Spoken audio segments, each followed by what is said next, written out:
Hey guys, welcome sa Zion Christian Fellowship Online Worship Service. Kumusta po kayo? Saan man kayo naroroon, naway maabot kayo at mapagpala sa makapangyarihang salita ng ating Panginoon. Isang mapagpalang araw sa bawat isa po sa inyo. Hinihikayat po namin na sa araw na ito, isama ninyo ang inyong mga mahal sa buhay, kapamilya at kaibigan sa panonood at pagsamba sa ating buhay na Diyos.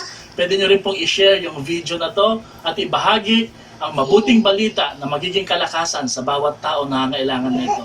Pinagpipray din po namin na sa umagang ito ay mapagpala ang bawat isa po sa atin. Ihanda rin po natin ang ating mga bread and juices sapagkat mamaya gagawin po natin sa bawat tahanan, sa bawat bahay ang ating Holy Communion. At higit sa lahat, ihanda po natin ang ating mga puso't isipan. Ipalakpak natin ang ating mga kamay, tayo tumayo, isigaw, umawit tayo at pasalamatan natin ang ating buhay na Diyos. Halina't sambahin natin.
Samahan niyo po ako sa ating pong pananalangin sa umaga po na ito.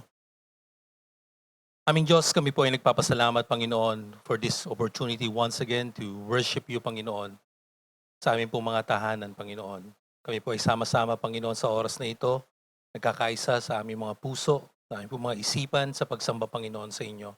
Kaya nga, ang dalangin, Panginoon, na talagang maibigay namin sa inyo ang pinakamataas na papuri, pinakamataas na pasasalamat, Panginoon, sa umaga na ito. Hindi lamang po sa amin dito, Panginoon, sa Metro Manila, Zion Churches dito sa Metro Manila, but also for our churches sa buong Pilipinas, Panginoon, sa amin pong sa kanya-kanya pong mga services, Panginoon, online services, ay talagang patuloy po na kaming lahat ay makapanambahan sa inyo sa magitan na aming pong pag-aawitan at pakikinig, Panginoon, ng inyong mga salita. Aming Diyos, salamat po because hindi namin nahayaan na lumampas yung opportunity na ito na magpasalamat sa inyo, Panginoon, for the past 1.5 month, Panginoon, that we're under ng ECQ, Panginoon, ng quarantine na ito.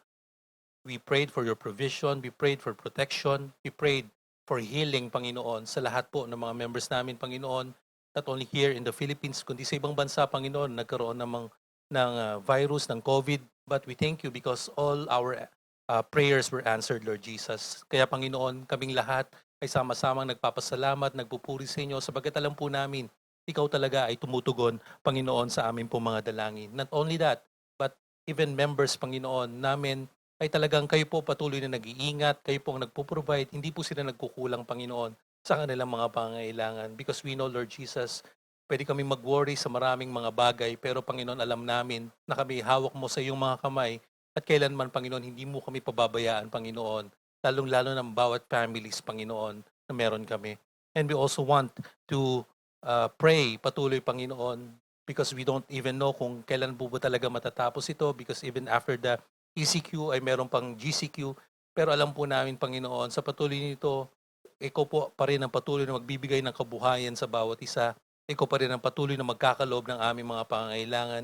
You will continually protect us, Panginoon, kung kami man ay nasa bahay o kami man, Panginoon, ay kailangan lumabas because of the essential things that we needed to do. Yung iba, pumapasok din sa trabaho.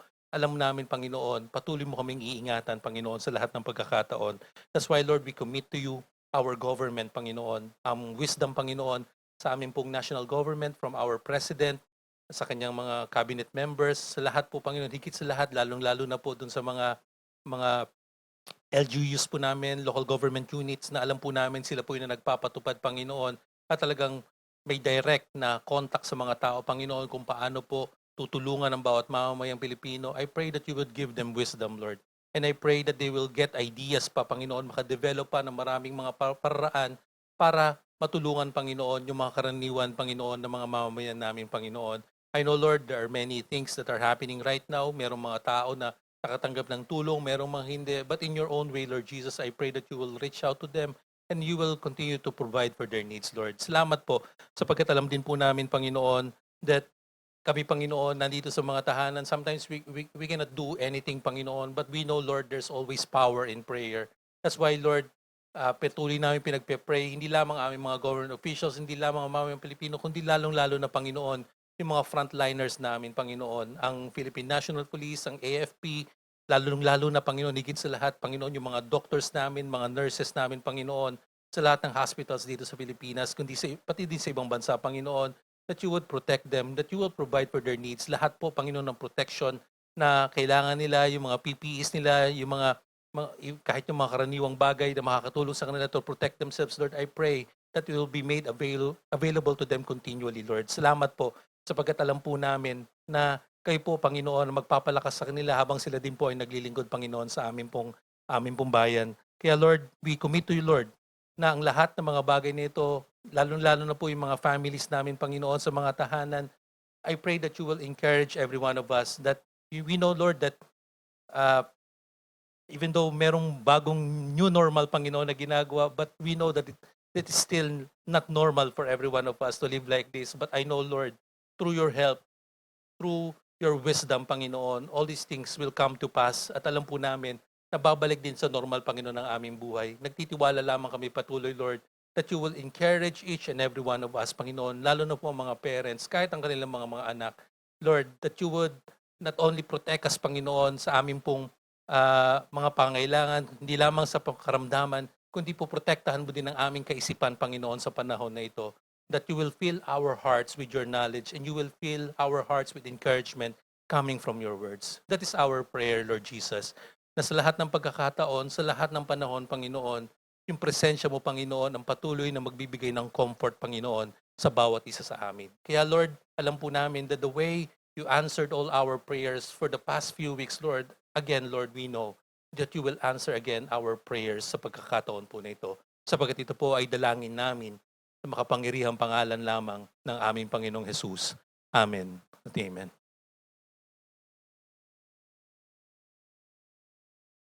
Welcome, everyone.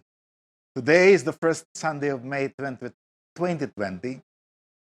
And as you probably know, I stopped counting as to how many times we have not gathered as a church.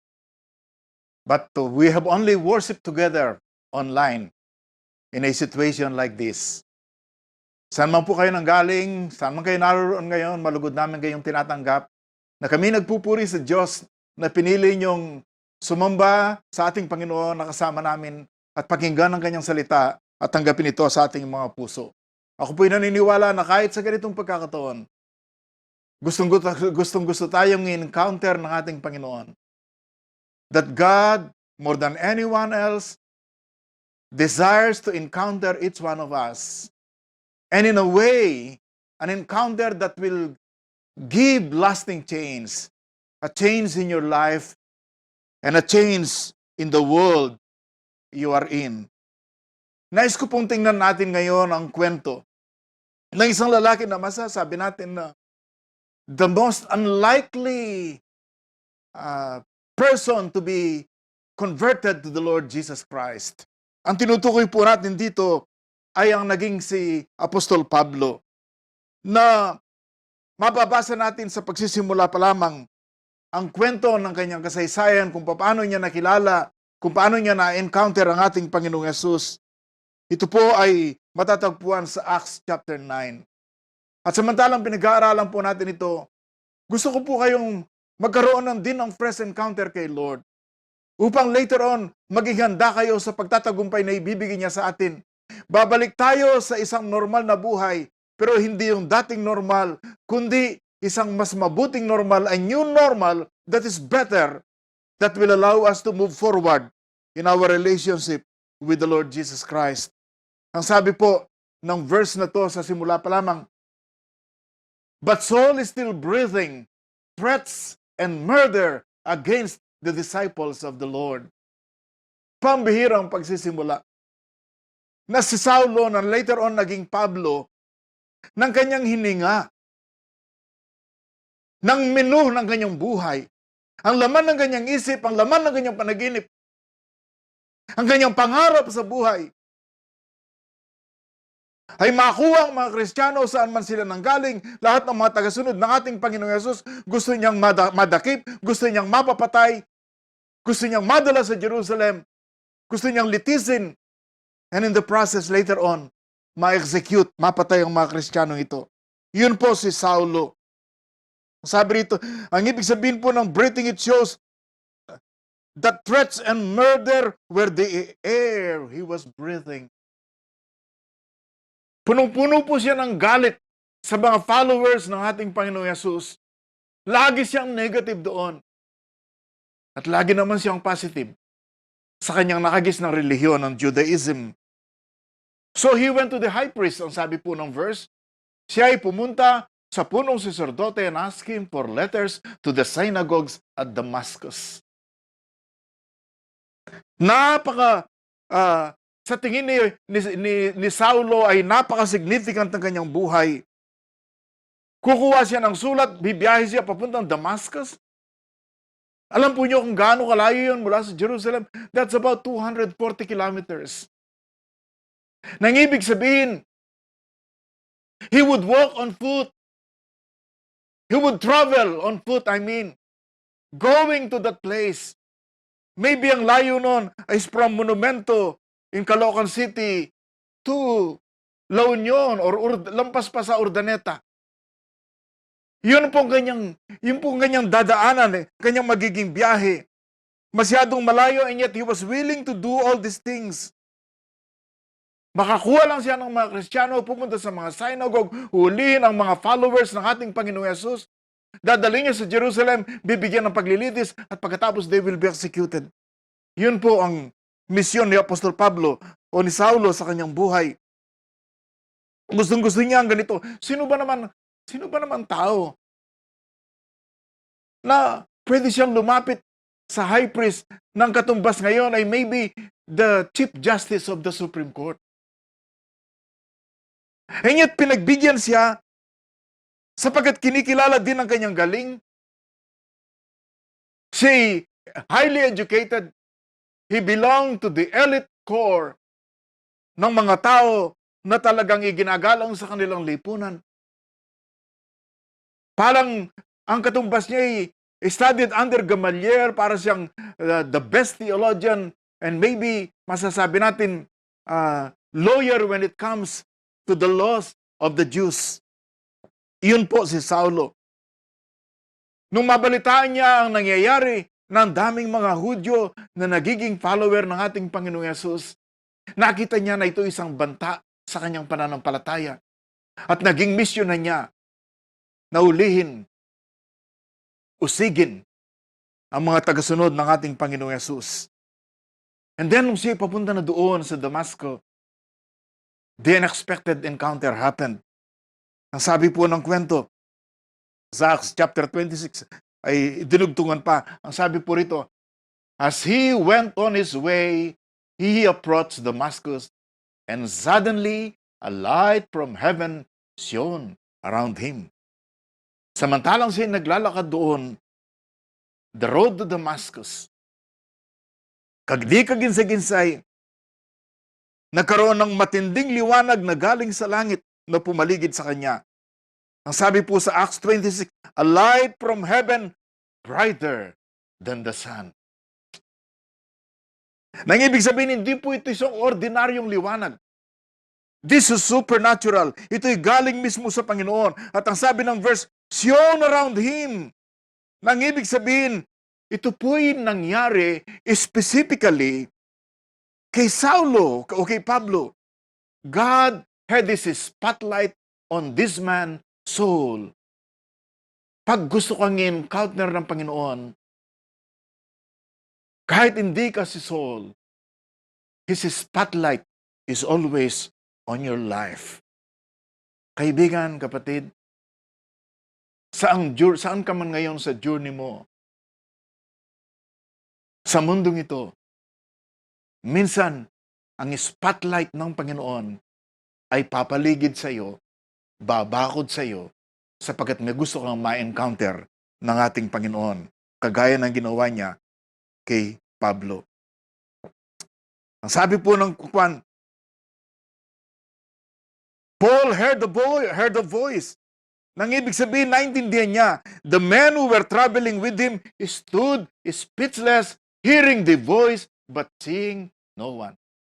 Talagang spotlight po ay nakay Pablo o Saulo during this time.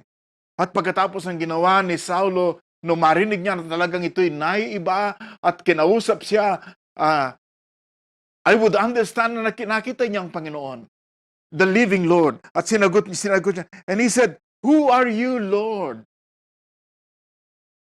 Ang Lord na pagkakagamit dito, hindi yung ordinaryong sir. Sapagkat kung ikaw ay may kausap galing sa lapa, pagkatapos ng matinding liwanag na bubalot sa iyo, siyempre, ang pagtawag niya rito yung Lord o yung curious, Lord, God, o King. Yun pong pakahulugan dito. Tapos sumagot ang ating Panginoong Yesus, I am Jesus whom you are persecuting. Ako si Jesus na iyong inuusig. Ang tanong po sa umagang ito, o sa araw na ito, how can we be ready for victory? How can we be ready for victory in such a way that we can move forward to a new normal, a better normal, sa ating buhay, sa ating paglilingkod sa Panginoon? Ayaw ko pong bumalik tayo sa dating normal. Kung ang dating normal mo'y mababaw, kung ang dating normal mo ay puno ng bagahe. Gusto ko pong mawalang restrictions na ito, pero magkakaroon po tayo ng bagong normal. So how can we ready to move forward to a new normal? Meron pong tatlong pagbabago ang pwede mong maranasan kapag na-encounter mo ang ating Panginoon. 3 changes you will experience in an encounter with the Lord Jesus Christ. Number 1 po, ang unang change na dapat mong maranasan in an encounter with the Lord Jesus, a change in view of the Lord. Isang pagbabago sa iyong pagtingin at pananaw sa ating Panginoong Yesus. Sino po sa inyong nag-iisip na kailangan maragdagan pa, kailangan lumalim pa, kailangan mas maging maayos ang pagkakilala mo sa ating Panginoong Yesus?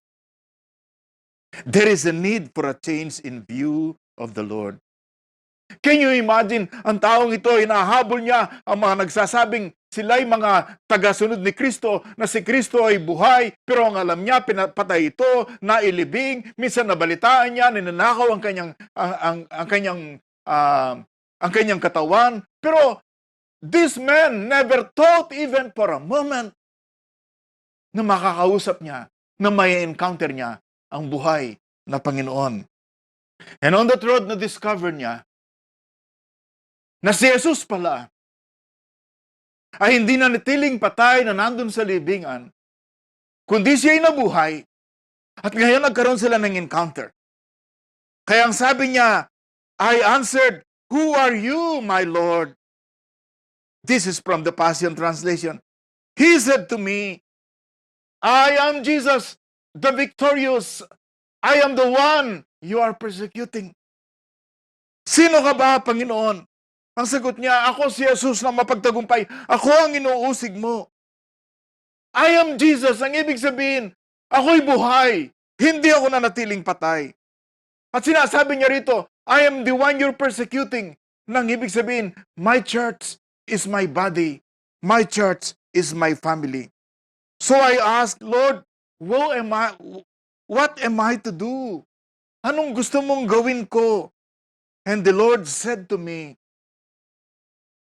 get up, go into Damascus, and there you will be told about all that you are destined to do. Bumangon ka, punta ka sa Damascus, at doon sasabihin sa iyo kung anong dapat mong gawin sa iyong buhay. At pagkatapos, dahil sa tindi ng liwanag na kanyang nakita, nabulag po ang lalaking ito na si Saulo o si Pablo. At pagkatapos kailangan akain siya, napakaganda pong tingnan siguro nito. Yung taong gustong kaladkarin ng mga Kristiyano dalhin sa Jerusalem ay siyang inaakay ngayon papuntang Damasco. The hunter seems to have been captured at ngayon ay siyang inaakay. Lord, nung gamitin po niya yung salitang Lord or Kyrios meaning God and King, nagsisimula ng magbago si Apostol Pablo sa kanyang pagkakilala sa ating Panginoong Jesucristo. Kaibigan, siguro matagal ka nang nakikinig sa salita ng Panginoon. Pwede kitang tanungin, are you growing deeper in your relationship with the Lord, in your knowledge of the Lord Jesus Christ? Do you know Him more today than you did yesterday? Don't you think you need a fresh encounter with the living Lord, kagaya ng nangyari kay Apostol Pablo? Na-discover niya rito not only that Jesus is the living Lord, but Jesus is the loving Lord. Hindi lamang si Jesus na buhay na Panginoon, kundi si Jesus ang mapagmahal na Panginoon, ang Panginoon na puspos ng pag-ibig. At sa banggitan ng pagkakilala nito ni Apostol Pablo, anong iisipin niya? Inuusig niya ang mga anak ng Panginoon, tagasunod ng Panginoon. Balak niyang ipapatay. Nagbigay siya ng kanyang vote in order to stone the first martyr, si Stephen, hanggang sa siya ay mamatay. At ngayon, hinahabol pa rin siya ng Panginoon. In-encounter siya ng Panginoon. At bibigyan siya ng isang bagong misyon.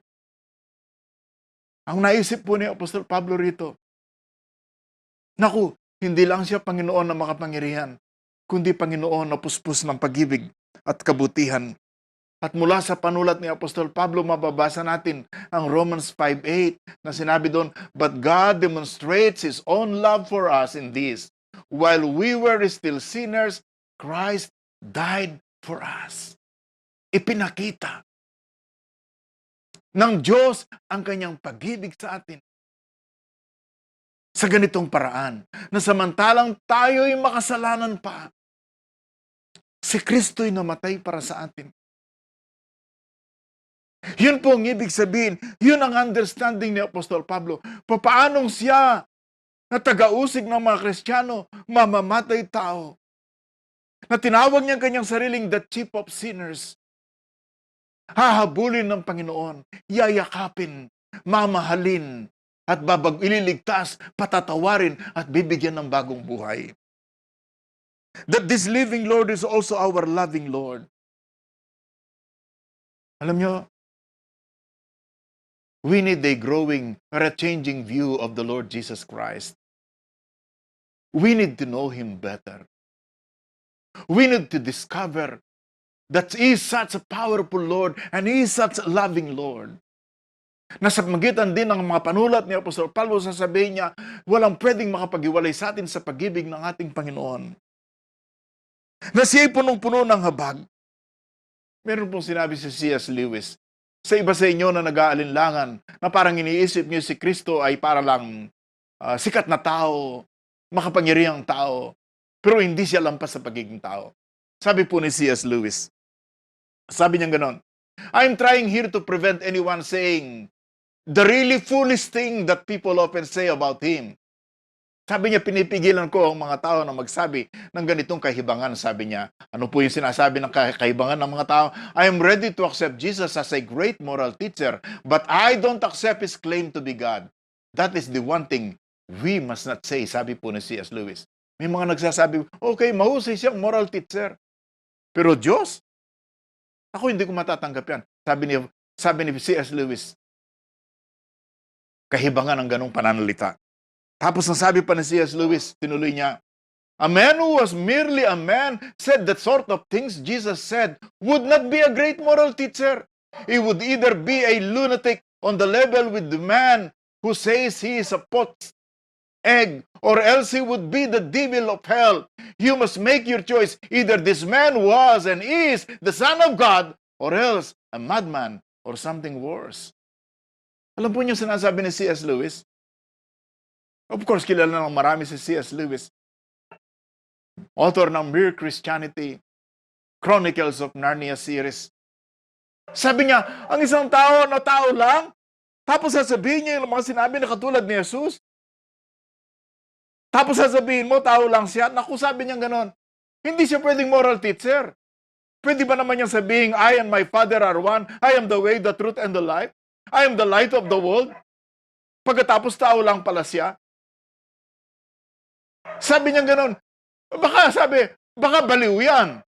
O kaya sabi, katulad yan ng isang taong, o isang itlog na niluto, o kaya itlog na nabugok. Or else he would be the devil or hell. You must make your choice.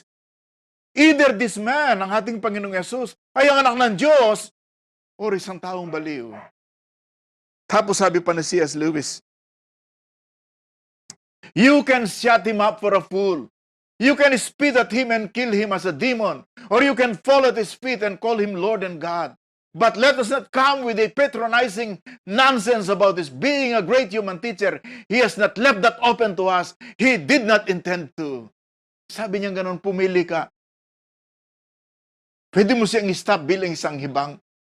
Pwede mo siyang duraan. Pwede mo siyang patayin na parang isang demonyo. O pwede kang lumuhod sa kanya at sabihin mo siya ay Panginoon at saka isang Diyos. Huwag mo sabihin na, ginagalang ko siya bilang isang moral teacher. Sabi niya, walang katuturan ng ganong statement. Sapagkat kung si Jesus, sinabi niya, I am the way, the truth, and the life. I and my Father are one. I am the light of the world. I am the true vine. Tapos pinagaling niya ang mga may sakit, bumuhay siya ng patay. Pagkatapos sasabihin mo, siya ay tao lamang, kaibigan. hindi bukas ang pinto na yon para sa atin. Si Jesus ay tunay na tagapagligtas, tunay na Panginoon, namatay sa krus ng Kalbaryo, inilibing, nabuhay na maguli, at ngayon tagapagligtas natin. At siyang Panginoon ng ating buhay. You need your own Damascus. Kailangan mo ng sarili mong Damascus. Maybe itong pandemic na to ay isang pagkakataon na samantalang nag-iisip ka, samantalang natatakot ka, samantalang marami kang pinangangambahan, lumapit ka sa Panginoon at sabihin mo, Lord, I want to encounter you.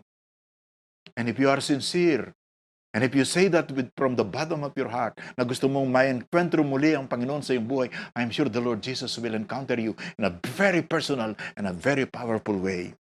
And it will change your view of the Lord. Secondly, an encounter with the Lord Jesus will lead you to a change in vision for the Lord. A change in vision for the Lord. Si Saulo, ang kanyang misyon at vision sa buhay ay patunayan ng Judaism is right at ang bagong pananampalatayang ito ay mali. Pero he found himself discovering na totoo ang ating Panginoong Yesus. At ngayon, ang tanong ni Apostol Pablo, o ni Pablo, sabi niya, what do you want me to do? Sabi ng Panginoon sa kanya, pumunta ka, sabi sa Damascus, merong makikipag-usap sa iyo. Sabi niya, idadalangin ka. And then sabi niya, ganun, binigyan siya ng bagong vision sa kanyang buhay. Sabi sa verse 17, sabi niya, and I will rescue you from both your own people and the Gentiles. I am sending you to the Gentiles. And then it continues, to open their eyes so they may turn from darkness to light and from the power of Satan to God. Then they will receive forgiveness for their sins and be given a place among God's people who are set apart by faith in me. Pinadadala kita sa mga hentil, sabi niya ganon, upang buksan ang kanilang mga mata, upang sila ay malipat mula sa kadiliman tungo sa kaliwanagan, mula sa kapangyarihan ni Satanas tungo sa kapangyarihan ng Diyos, at sila itatanggap ng kapatawaran. Right away, right there and there, the Lord Jesus gave this man a new vision for his life. Dati-dati, ang kanyang vision, ang pangarap lang niya ay sumikat siya sa Judaism, sumikat siya sa kanyang bayan, kilalanin siya bilang leader ng kanyang mga kapantay sa lipunan, kilalanin siyang leader pati na ng Sanhedrin Council. Pero ngayon, meron siyang bagong vision sa buhay. You know, when you encounter the Lord Jesus Christ, He will change the direction of your life. He will give you a new vision. He will give you a new mission. This is something that is so sure. Ang sabi po ni William Barclay, isang Bible commentator, ang sabi po ni William Barclay, there is all of Christianity in what the risen Christ said to Paul. Up to this moment, Paul had been doing what he liked, what he thought best, what his will dictated. From this time forth, he would be told what to do. The Christian is a man who has ceased to do what he wants to do and who has begun to do what Christ wants him to do. All his life, katulad din natin ni Apostol Pablo, na bago natin na-encounter ang ating Panginoon, gusto nating gawin ang gusto nating gawin. Gusto nating gawin ito sa gusto nating panahon. Pero ang sabi niyang ganoon, yung nangyari kay Paul when he encountered the Lord Jesus, hindi na yung gusto ni Apostol Pablo, hindi na yung timing ni Apostol Pablo, kundi ang gagawin niya, he would be told what to do. Gagawin ni Apostol Pablo, ni Pablo, kung anong pinagagawa sa kanya ng Panginoon. Ganun po ang isang tunay na Kristiyano. The Christian is a man who ceases to do what he wants to do, who has begun to do what Christ wants him to do. Ang isang tunay na tagasunod ng ating Panginoong Yesus ay yung tumigil na, yung taong tumigil na sa pagpipilit na gawin niyang kanyang gusto, kundi magsisimula na niyang gawin kung anong pinagagawa ni Kristo sa kanyang buhay. Kaibigan, Kitang-kita natin that Paul was so dedicated and so passionate about the vision and mission that God has given him. So bandang huli ang sabi niya sa Romans 1, sa kanyang testimony, sa isang napakagandang sulat na masasabi nating the charter of Christian faith. Ang sabi ni Apostol Pablo, I am obligated. He sensed that obligation. He was so indebted to share the gospel. I am eager. And then ang sabi niya ganon, I am not ashamed of the gospel because it is the power of God that brings salvation to everyone who believes, first to the Jew and then to the Gentile. You know, pag na-encounter po natin ang ating Panginoon in a fresh way, maybe even daily, in our reading of the Bible, in our prayer, you can ask God to renew that vision in your soul so that you'll be able to declare, I'm so excited to share the good news. I am not ashamed. This is the power of God to save people. Siguro po itong pandemic na to ay masasabi natin na panibagong Damascus encounter sa atin. Huwag tayong pumayag na bikomo tayo ay nasa enhanced community quarantine o kaya tayo ay naka-lockdown. Huwag tayong pumayag na mabilanggurin ang mabuting balita. Ako'y naniniwala that a true follower of Jesus who is passionate about the gospel and the vision of God has given him, he will use every opportunity, kahit ang ganitong pagkakataon, in order to reach out to so many people. Mga kaibigan, an encounter with the Lord Jesus will change your view of the Lord and will change your vision for the Lord. And number 3, an encounter with the Lord Jesus will lead to a change in value for the Lord. Will lead to a change in value for the Lord. Alam mo, pag nagkaroon ka ng fresh encounter sa Panginoon, magbabago. Pati yung mga priorities mo, yung pagpapahalaga mo. And I think itong ganitong pagkakataon ng pandemic, yung lahat ng inaasam natin, yung lahat ng pangarap natin, yung pagkakamal natin ng maraming ganito at ganoon ay parang nawawalan lahat ng katuturan. Is God telling us something? This is a time for you to change your values.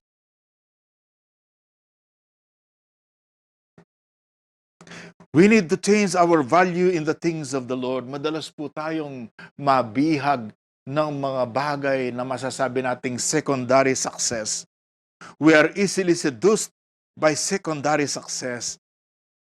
Si Apostol Pablo, ang tunay na bumihag sa kanya ay ang value niya para sa ating Panginoon.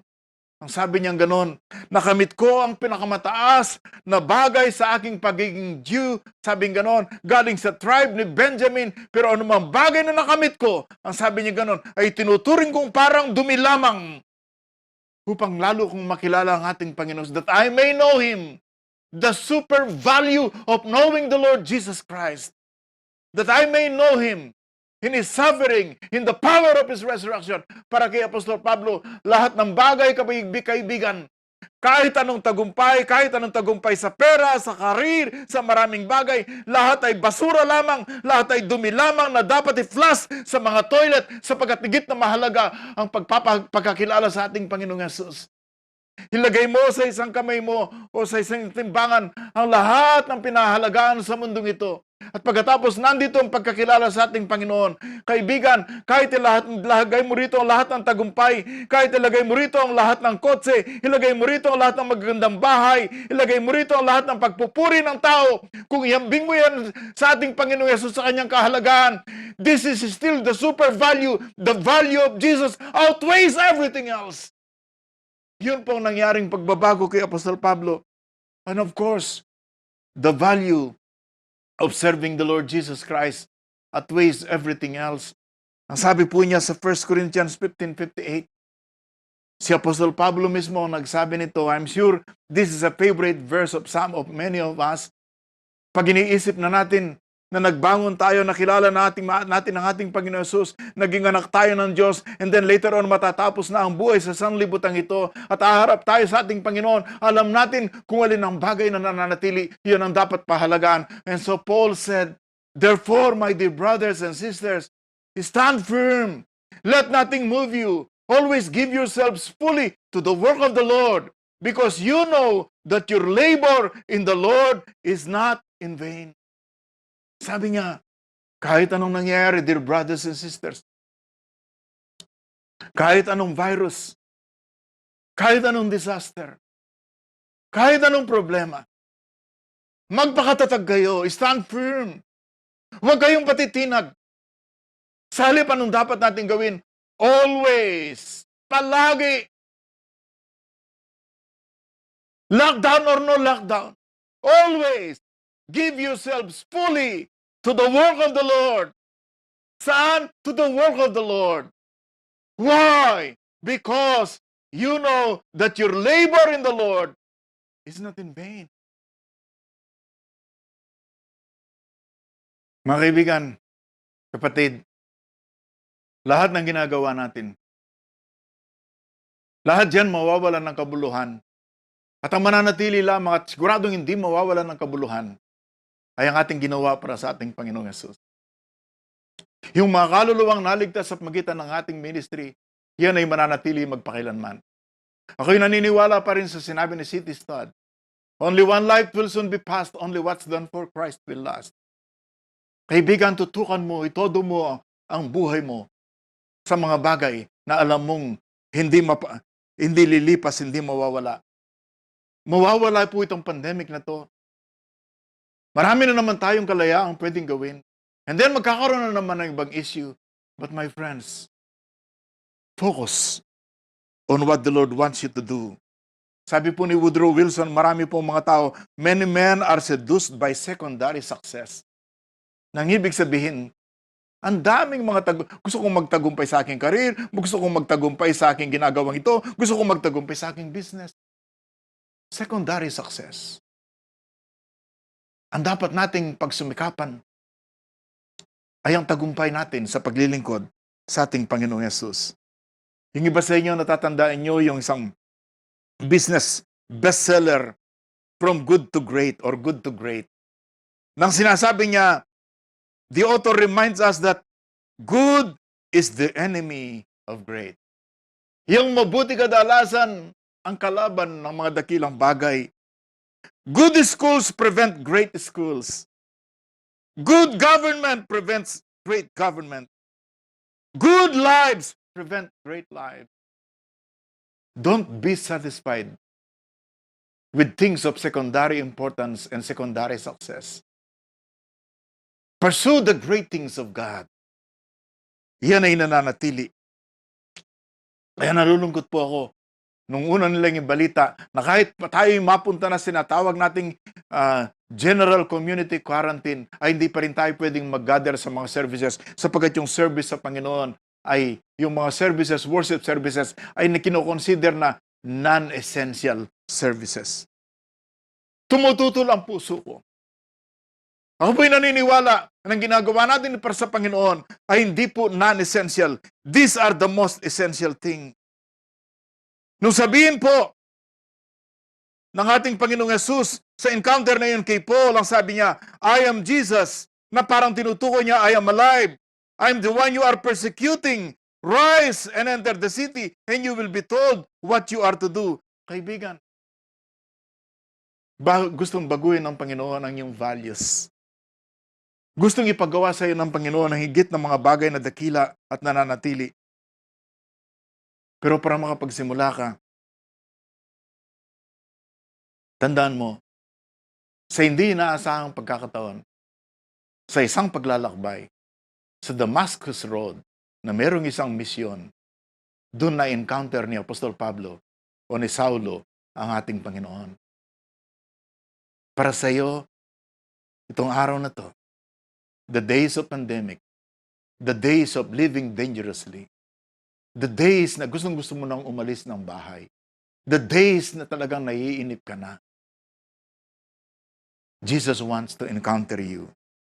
And maybe, for some of you na bago kayo dito, gusto ko pong sabihin sa inyo, huwag kayong maghintay ng encounter after the pandemic. Even now, pwede mong ma-encounter ang Panginoon. Ang sabi ni Apostol Pablo, now is the favorable time.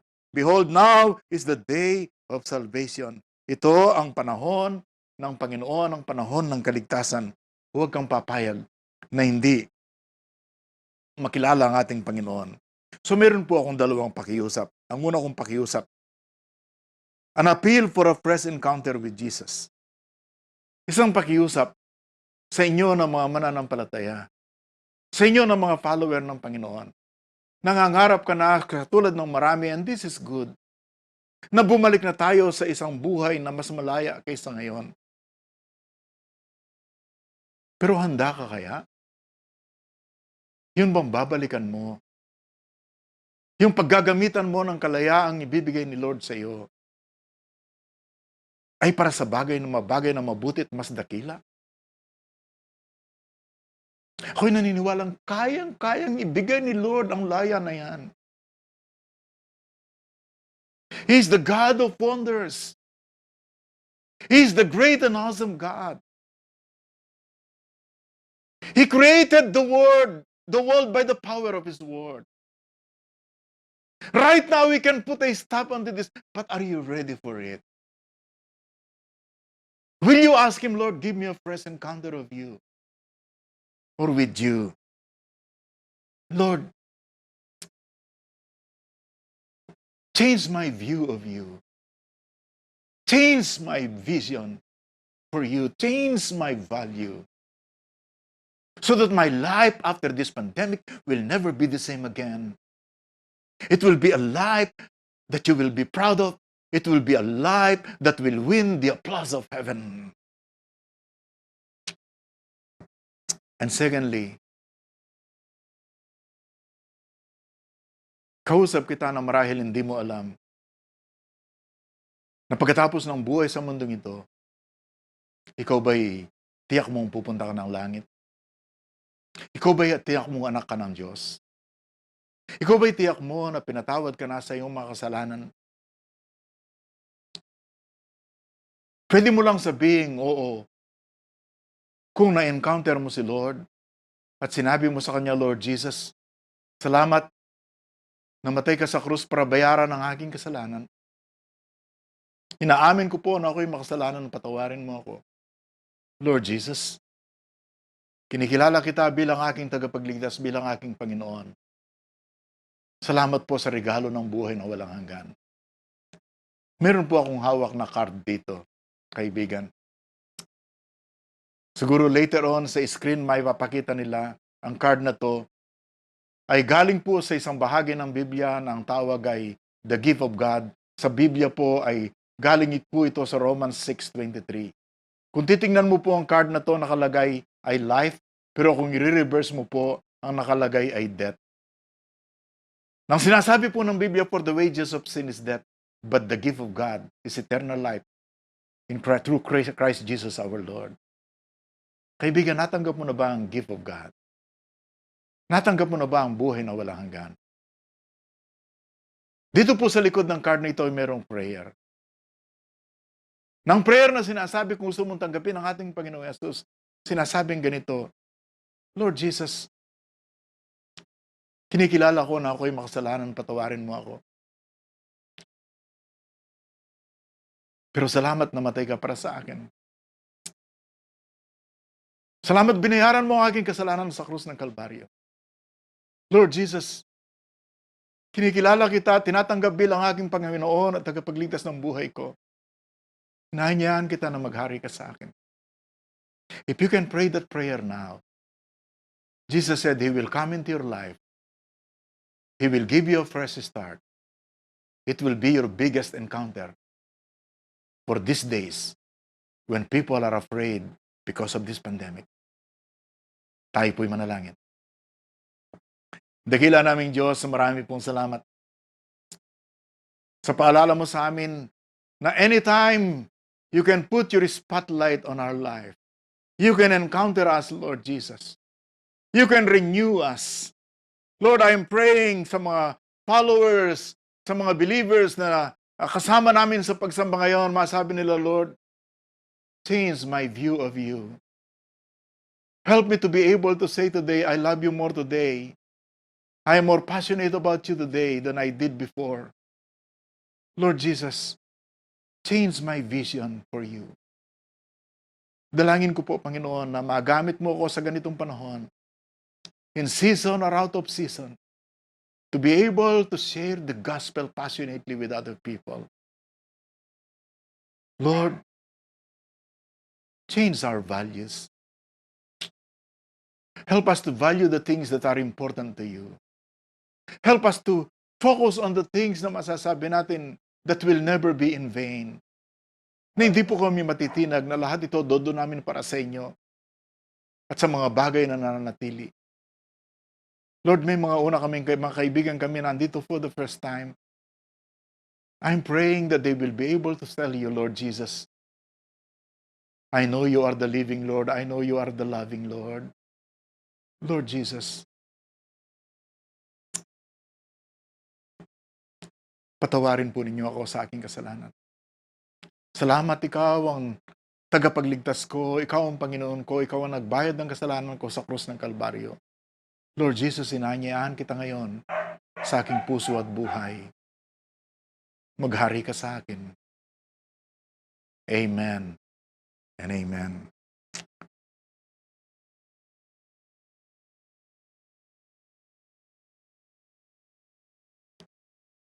Today is First Sunday. As we have agreed in with so many other churches, we celebrate communion. I'm requesting all the fathers and head of the families to please lead in the communion in your family. But communion time reminds us not only of our covenant with God, it reminds us of the great redemption, ang salvation natin na binili ng ating Panginoong Yesus sa pagbibigay ng kanyang buhay sa krus ng Kalbaryo. Sapagkat ang sabi ng salita ng Panginoon, nung gabing si Jesus ay pagkanulo, when he was betrayed, after he had given thanks, he took the bread and said, "This is my body which is broken for you. Do this in remembrance of me." Eat of it, my brothers and sisters.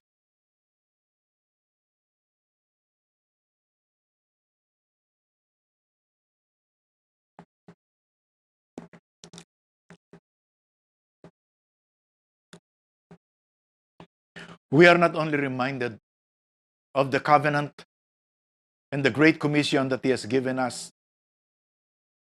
You proclaim his death until he comes, ang sabi. We are also reminded that the blood is the symbol of our protection. You remember po, when the angel of death was passing through the houses of people in Egypt, whenever the angel of death will see that blood on the doorpost, the blood of the lamb on the doorpost, he will pass over. Walang mamamatay sa lugar na yon because of the blood of the lamb. Mga kaibigan, because of the blood of Jesus, we shall overcome. The blood of Jesus is our protection. The blood of Jesus is the symbol of our victory. And they overcame him by the blood of the lamb. Wherever you are, in any part of the world, whether you are sick or whether you are afraid, kaibigan, let the blood of Jesus cover you and give you victory. After supper, he took the cup and said, "This cup is the new covenant in my blood. Do this as often as you drink it in remembrance of me." Drink of it, my brothers and sisters.